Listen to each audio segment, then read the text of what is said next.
What's up, guys? Josh Lau here at TheCardGuyz, and today we're going to be taking a look at Hatchet's Kassai. This is a list that I used to win a ProQuest recently, and well, I've been getting a lot of requests for a Decktech on this video, and sideboard guide and all that. So we're going to run through it. I did do a stream yesterday with the original deck creator. His name is Skylar. He's from the same area as I am, and he basically kicked my ass twice, and I was like, okay, I gotta take a look at this deck. I made a couple changes, but the core of the deck is his. So if you ever see Hatchet Man at an event, go say hi to him. But yeah, let's break down this deck here. So this deck is focused around using the Hatchets. Obviously, Kassai's hero ability does stipulate that you need to use a sword to get the discount.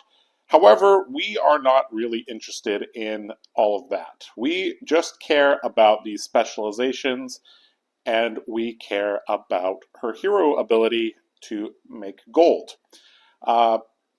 And basically, this deck is a deck that puts your opponent into the ultimate no-win situation, because if they try to engage you with a block a little bit, send back a little bit, Dynamo's Blade Runner, just the value of hatchets, it's very, very, very difficult to outvalue a dual-wield warrior in that way. So a lot of people are going to take the route of, all right, I'm just not going to engage with you, Kassai. I'm just going to blast you, going to go with 5-card hands.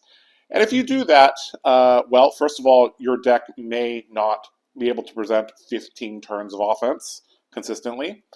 But even if you are able to, consistently output damage, Kassai will find a couple windows where she can sneak in a Spoils of War, can sneak in an Outland Skirmish, and sneak in a hero ability. And you'll get punished quite a bit by these two cards here if you just try to go face all the time. The third way that you could try to engage with this deck is you could try to say, all right, you know what, I'm just going to block a lot. I'm going to deny her gold. I'm going to, deny the Spoils of War. I'm going to deny all of the things that I can and, just try to fatigue her. And, well, if you try to do that, good luck, because dual-wield warrior is extremely resilient against fatigue. This deck has more go-against sources than the Saber version, so it can present 2 swings 22, 23 turns in a row. Also has some things that break endgame loops, namely Provoke. And Raise an Army is, something that a lot of decks that are just trying to play fatigue cannot deal with efficiently.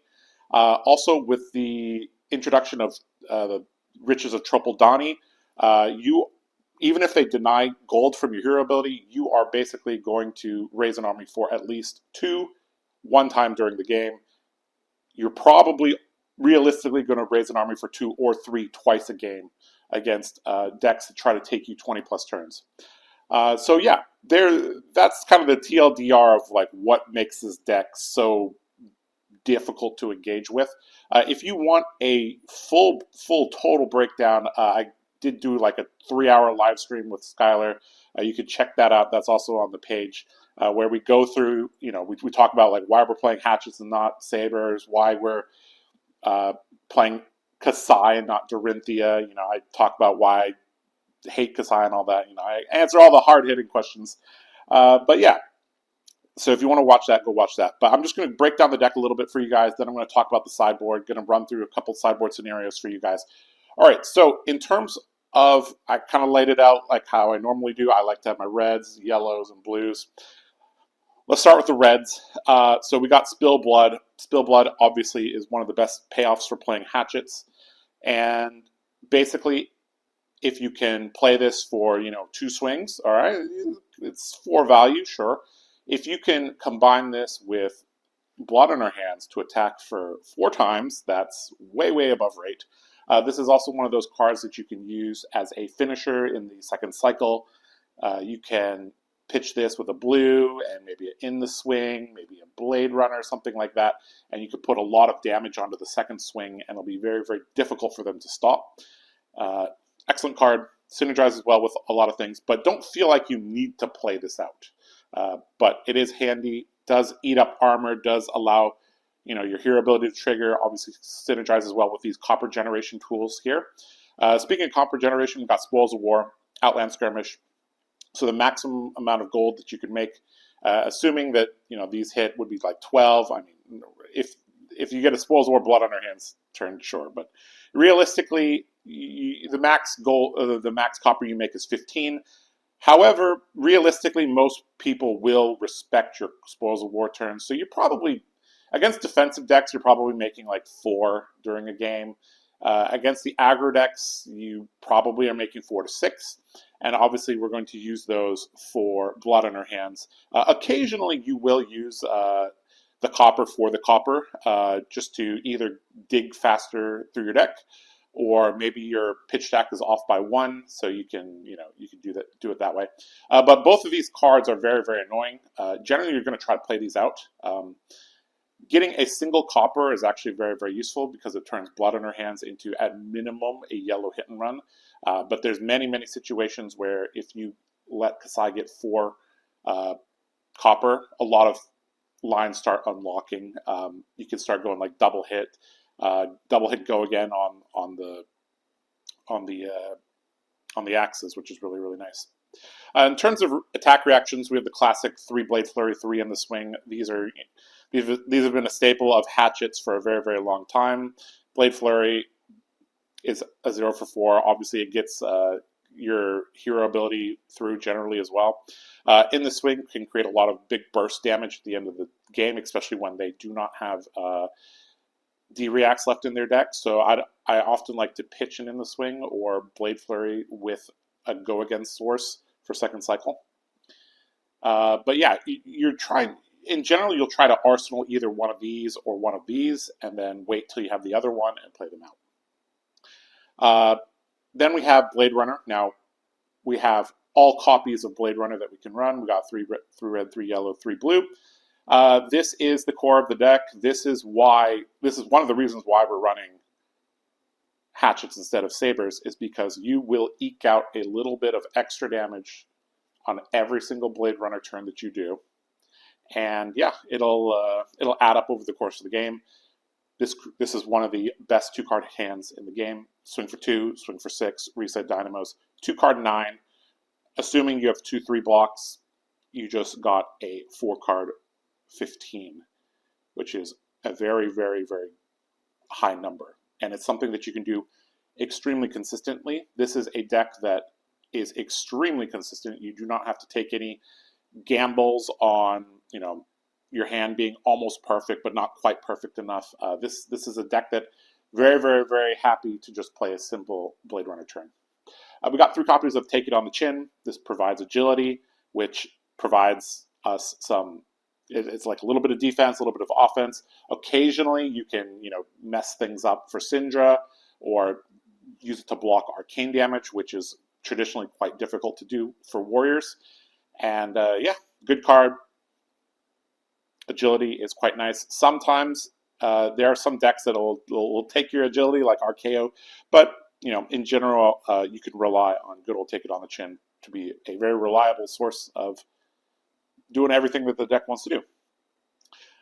Then we get to the yellows. So let's just go with the specialization since they're right here. Blood on our hands and Raise an Army. This is why you are playing Kassai instead of Dorinthia. One of the main reasons. And, well, Blood on our hands, like I talked about, synergizes with Spill Blood. It also creates a situation where they know that they need to block your copper generation, or else they'll pay for it later in the game. This is a card that is very flexible. If you see it before you have enough copper, you can pitch it, you can block with it, because you do need a certain amount of yellows in the bin in order to activate Kassai. That's something that is a little bit difficult to do. You're probably going to activate your hero ability like 6-7 times in a very, very long game. I think the theoretical maximum amount of times you can activate is 8. So generally, you're going to activate your hero ability when you have like a attack react, or you just want to force some extra cards out of your opponent. So yeah, or you have a glint. That's also very, very important. All right, so yeah, Blood on Your Hands can be used with 1 copper, 2 copper, 3 copper, 4 copper, 5 copper, or 6 copper. There's a bunch of different ways that you can do it.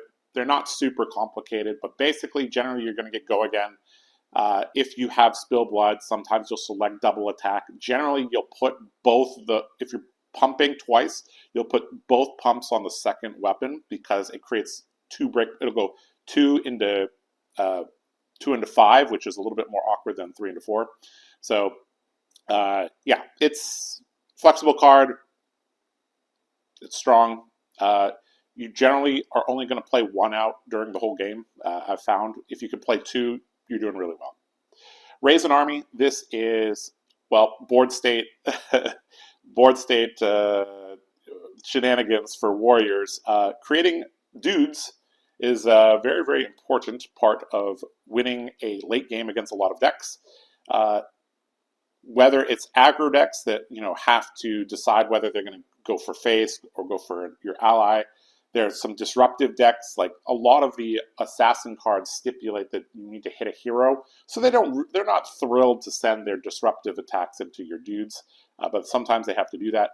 And then a lot of decks that are playing very fatigue focused have a very difficult time clearing a board, and this is one of the most important cards to pitch stack properly with other cards. In the stream that we did yesterday, we talked about the 5 or 6 different pitch stack combos that you use at the end of the game.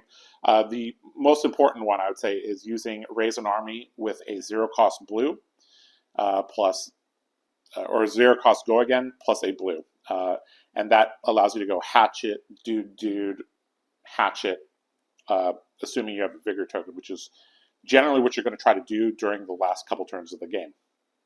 So yeah, excellent card.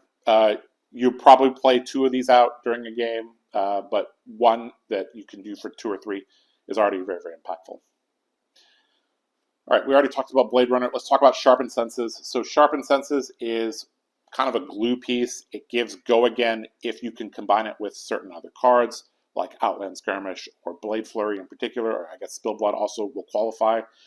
Yellow Outland Skirmish is also a card that could turn on Sharpened Senses, even though this list currently does not have it. Felling Swing, I actually pumped Felling Swing into Sharpened Senses before. But basically, it gives Go Again, it gives 2 damage, and it blocks 3. It's a yellow. It is good enough. And on any turn where you have Blood on Your Hands plus Sharpened Senses, this becomes a 4-value card with Go Again. So it's really, really nice. Definitely one of the first cards you block with if you have extra cards, but it has a couple of very, very nice synergies, and it just does everything that the deck wants to do, so that's why we are on 3 copies. We've got 2 copies of Hit and Run. Now, if you notice, the whole deck is a bunch of 3-ofs. This is a card that Skylar was running 3 of. I cut it down to 2 just to make a little bit more room. This is, I mean, it's not amazing, but sometimes you just need Go Again. You need 0-cost Go Again. It's a yellow. Sometimes you'll play it in between the first and second swing just for the the +2. Sometimes you can go Hatchet, Hit and Run, Hatchet into Nourishing. That's also a line that sometimes opens up. But it is definitely one of the weaker cards in the deck. And if there's any cards that you kind of want to swap in, if that's your pet card, this would be like the first card I would kind of look at and try to cut or change. All right, then let's take a look at the blues here. So obviously we got Blue Blade Runner. Then we have our 0-cost Go Agains. I talked about how important 0-cost Go Agains are for the second cycle, but also just just having the density of Go Agains is also extremely important. So we're playing those. Glint is really, really nice in this deck because there are many ways to incentivize your opponent to block, and it could be your hero ability. It could be Spoils of War, Outland Skirmish. Could be that your opponent just needs to block because they're low. But you can also combine it with this card, Provoke. Very, very nice combo there. You have to be aware that certain decks have the option, like if they reveal a reaction or a block card or a de-react, they can just discard it, so you may not get the reprise. But against a lot of decks, they will have to give you reprise on that, and then you can play Glint. Provoke, though, does pull does serve multiple purposes in this deck. It allows you to combo at the end of the game by forcing a giant overblock on the first attack, and then you can come in with a large second attack. It also interrupts some particular loops at the end of the game, and could force your opponent off of a couple cards that they really want to keep at the very end of the game. So yeah, excellent card in Dual Wield Warrior. This is some of the most effective. Because Hatchet's Kassai is actually the most effective that I've seen provoke in my experience, which is actually kind of crazy to think about. Then we got 2 copies of Felling Swing. It's a pump. It just serves for, gives you extra deck damage. It ups your blue count a little bit. I tried playing a little bit with a lower blue count, and you really want to shout out to Nathan, who was like, Josh, don't do that. And I was like, yeah, you're probably right. I should have at least 17 blues, 18 with heart. But yeah, Felling Swing just ups our blue count. It looks cool. It specifies axes. Sometimes there's synergy with Sharpened Senses. Sometimes there's synergy with Spill Blood. So yeah, good card. Okay, so that is the main deck. I believe there are like 52 cards here, I believe. And this is the 52 cards that we'll play in every single matchup. We will obviously be running the Hatchets in every single matchup and the Dynamos in every single matchup. But there are a lot of sideboard cards. So let's talk about the sideboard equipment and the sideboard cards now. All right, guys, let's take a look here at the sideboard equipment as well as the sideboard cards. So in terms of helmets, we have 3 choices. We have Skullcap, Kabuto, and Balance of Justice. Fairly straightforward on when to use each. You basically will play Skullcap in most matchups because that little bit of extra value can be very, very nice. You will often drop a little bit below your opponent in order to play out a Spoils of War turn or an Outland Skirmish or something like that, or a big synergistic turn. And then you can get some block value out of the Skullcap. And then generally, if you're winning, you will probably not get a second block off of that. But you never know. This is worth 3 in a lot of situations, and the Arcane Barrier 3 at lower life is something that is very relevant. This is something that you can kind of execute against Avertance. I guess in very fringe cases, maybe against a Kano, although I don't think that's going to save you. But yeah, it's a pretty powerful OG card. Kabuto, you play it against the Warriors. I've said maybe this is controversial, but perhaps Warrior is actually stronger if they didn't have this card, because now I have to dedicate a whole sideboard slot in every single Warrior deck until the end of time for this card. So we also have Balance of Justice, though. Balance of Justice played in some matchups where you know that your opponent is going to draw 2 cards. Marlin, Dio, stuff like that. Yeah, so that's the helmets. Got 3 choices there. In terms of the chess piece, we have Grains of Bloodspill, which is going to be played in every single matchup, other than against Kano and maybe Verdance. I haven't tried it, but maybe you would play Arcanite Fortress in those matchups. Grains of Bloodspill, this card is really, really, really, really important. Do not block with this twice in general, unless you really need to. It's a key piece to Dual Wield War. We got Bracers and Null Ring Gloves in the arm slot. If you need AB against the Rune Blades or Wizards, you play Null Ring Gloves. Otherwise, you're going to be playing Braveforge Bracers. 98% of the time, if you have an extra resource, you're going to be putting it into Grains and not into Bracers. That one extra resource can unlock a lot of different lines, so I just recommend in general just make a bigger token. Plus, you also have the option of just blocking with your whole hand and swinging your Hatchet, which is also decent. All right, then let's talk about the center section here. We've got 3 copies of Cleave. This is another reason to be running axes or hatchets over swords, is because you get access to this card. And this basically is used to clear allies, and you can clear allies pretty easily with this card. You can either go face and let the damage cleave onto the allies, or you can cleave an ally and let the damage cleave to another ally. But yeah, this card basically will clear gravy boards easily. It's good in the mirror. Yeah, it has a lot of usage. Plus, sometimes you just need a little bit more oomph, and a 1 cost +4 is not bad. Got 2 copies of Nourishing Emptiness.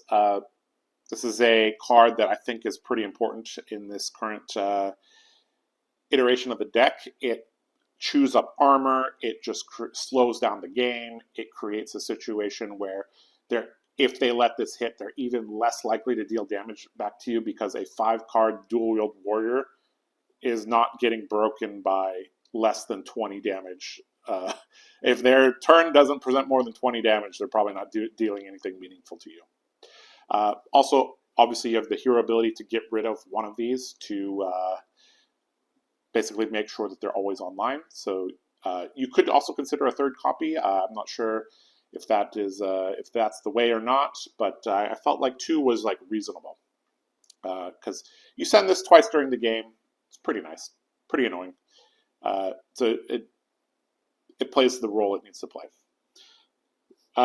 Elephant in the room. This deck, like half the price, more than half the price, is from these 2 cards right here. Riches of Tropeldani and Heart of Fendel. I believe that Riches of Tropeldani is mandatory if you do not have this card. Unfortunately, I do not think that you can play this deck to its fullest potential, because this is a deck that loves to go to 2nd cycle, 3rd cycle, 4th cycle, and pitching Riches several times during the game just turns on a lot of different lines. Obviously, it makes Raise an Army an amazing card. And yeah, it's just important. Heart of Fendel, I think you could play the deck without it, but I do think you will lose some percentage points because I've had many games where I go down to 1 life, and many games where I heal multiple times from Heart of Fendel, multiple times where I would have to give an extra card if I did not get this 1 extra value during the game. And yeah, I think in a deck that is based on going to 3rd, 4th cycle, that's based on, being able to, like, Warriors are very good at manipulating the life totals, and a deck that has relatively good blocks just in general, and a deck that is all about value, this card is an extremely important part of the deck. I would not say it's mandatory, but you definitely will be losing some percentage points if you do not have this card. So there's a meme that people always ask, and now that I mention it, I'm sure we're gonna, like, the comment section is just gonna be filled with, Josh, I don't have Heart of Fendel, what should I play? Well, I don't know. You probably maybe a 3rd Felling Swing or something like that. All right, let's take a look now at the D-Reacts. So we got the usual suspects: Sink, Fates, and Shelters. 4 is greater than 3, and this generates potentially 9 value over the course of the game. We also got That All You Got. It's good in some matchups. It's a yellow titanium bubble in other matchups. This is another card that I've been kind of experimenting with and may change this, but currently just having all these D-Reacts plus taking on the chin feels like a very, it's a good place to be. I do want to, now normally I just gloss over, Sink Below, Fate Foreseen, because like everybody knows what they do. But in this deck, it is actually pretty important to pitch stack properly. And Sink Below and Fate Foreseen are actually how you do that. These aren't just, hey, I want to fix my hand immediately for the turn right now. These are actually used just as much to say, all right, I pitched a bunch of blues. I kind of need to put a red into my pitch stack just to make sure I have some gas. Or, okay, I pitched a Raise an Army, and now I opted a 0-cost blue Go Again on the top. Okay, that's perfect. I'll put that on the bottom next to the Raise an Army. So these are the cards that are really help make sure that your second cycle has oomph. All right, Uh, I think that is all. Yeah, so let's. I will do a couple sample sideboards for you guys, and then we'll kind of wrap things up. If you want the full sideboard guide, I will be making one for the TheCardGuyz Patreon. So if you want access to that, you can check that out in the link in the description. It'll have like all the buttons and stuff like that. So, all right, let's go through a couple sideboards. All right, let's start things off against Syndra. So against Syndra, we are going to be presenting Kabuto Grains, Bracers, and Dynamos. If you want to play mind games with your opponent, you technically could put in Skullcap instead of Kabuto because, in theory, Syndra should not be playing Wrath of Retribution into any of the warriors. But they might, so I generally will just go for the Kabuto just for that little bit of extra guarantee. But yeah, we have 52 in the main deck, and then we are adding 3, 6, 9, 12, 16 here. So we are going to be playing 68 cards against them, which, yes, may seem quite excessive, but the objective of this matchup is basically to block until they run out of cards. We are not playing Riches of Tropeldani or Heart of Fendel because they do not block, and we do not need to make dudes because, well, dudes trigger Mask of Momentum.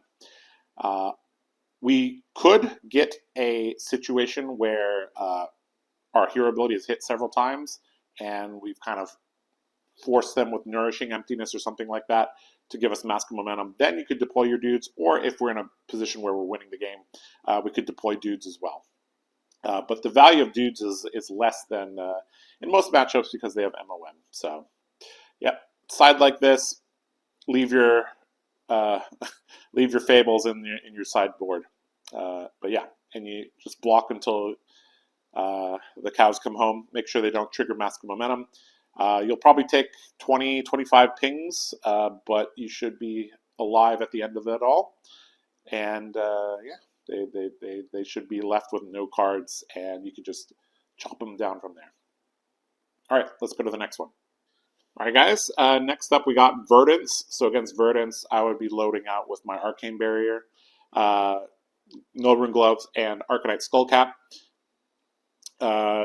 So basically, the idea here is we are presenting AB1 to kind of deal with the pings, and if she's constantly sending giant 6 arcane damage spells at us, in certain situations we will be able to Arcane Barrier 3 with the Skullcap depending on the life totals. Also, at the end of the game, having access to kind of AB1, AB4 does make the math a lot harder for them. If you want to tech for this matchup a little bit more, you could include things like Sigils or Oasis. But for the current configuration of the deck, we're just going to be running with this.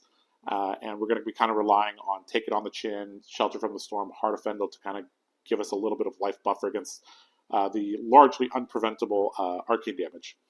So yeah, 52 main deck cards, adding in 3, 6, 7, 8, 9, 10, adding in 10. So we got 62 cards here.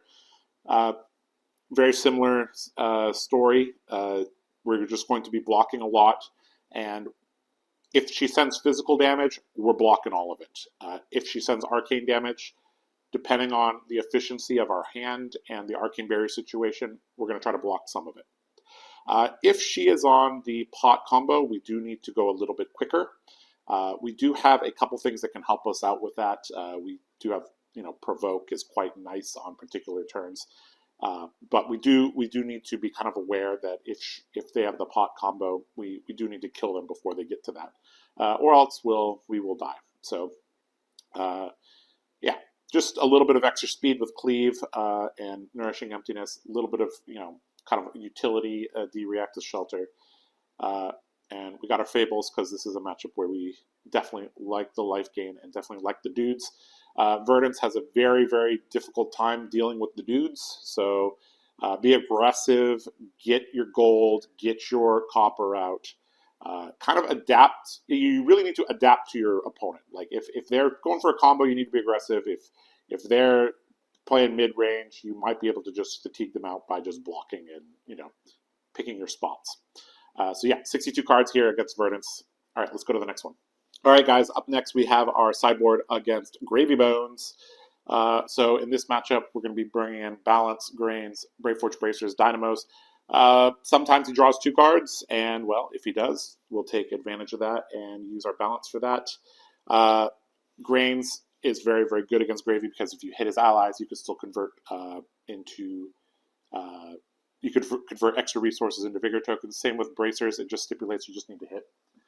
So yeah, really nice cards there. Cleave, obviously an MVP against Gravy Bones. Nourishing Emptiness also just says on hit, so you could send that into 6 HP allies and feel good about that. We got a couple of D-reacts here just to smooth out our hands a little bit. Also, we could, you know, set up a nice pitch stack as well if we need to. Also, these cards in Arsenal help prevent a little bit of the burst damage that he can do on certain turns. And then we got our Fables because the game is very likely to go kind of long. And every little bit of consistency here helps. So yeah. The name of the game in this matchup is just play out your cleaves, you know, get your copper and silver, and yeah, just kind of run him out of cards, run him out of threats, and, you know, take him to 3rd cycle and send his whole army to the bottom of the sea. So yeah, that's how I'd side and how I'd play against Gravy.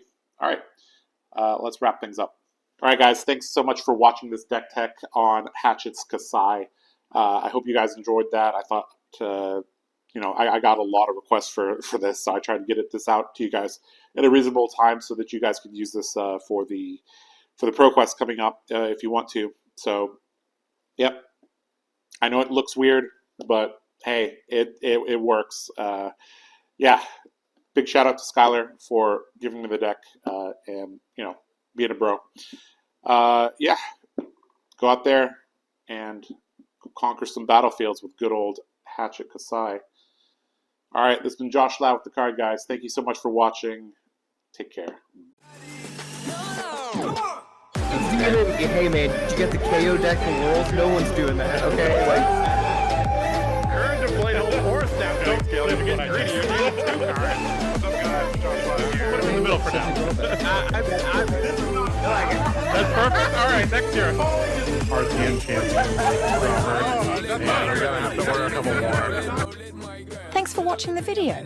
Here's some more TheCardGuyz videos you might enjoy.